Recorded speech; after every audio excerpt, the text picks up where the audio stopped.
ভূগোলে কি ছবি আঁকতেই হবে, মানে ছবি আঁকলে কি নাম্বার বেশি দেবে, এমন কোনো ব্যাপার আছে? না, এটা কোনো ব্যাপার নয়। যেহেতু বোর্ডের খাতা দেখার সময় একটা ইনস্ট্রাকশন যেহেতু থাকে, প্রত্যেকেই সেই ইনস্ট্রাকশন ফলো করে খাতা দেখে, এবং সেই ইনস্ট্রাকশনে ক্লিয়ারলি বলা থাকে উত্তরপত্রে কী লিখলে বা কোন পার্টের জন্য কতটুকু নাম্বার থাকবে, এবং সেখানে বড় যে 5-এর প্রশ্ন সেখানে চিত্রসহ উল্লেখ থাকে।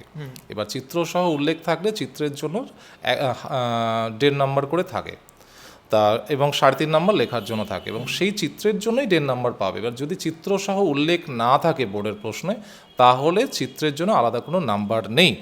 কিন্তু এখানে যারা মোটামুটি 100-তে 100 বা 100-তে 99 যারা স্কোর করে বা প্রত্যেকবার দেখে আমাদেরও ছাত্ররা, তাদের প্রত্যেককেই বলি চিত্রটা আঁকতে একটা লেখার ওপর একটা ভালো লেখার একটা ইমপ্রেশন পড়ে, তো তা সেই ভালো লেখার একটা ইমপ্রেশন পড়তে গেলে লেখার মধ্যে ছবি, উদাহরণ, এই সমস্ত কিছু দিয়ে সাজাতে হবে তথ্যগুলোকে লেখার মধ্যে।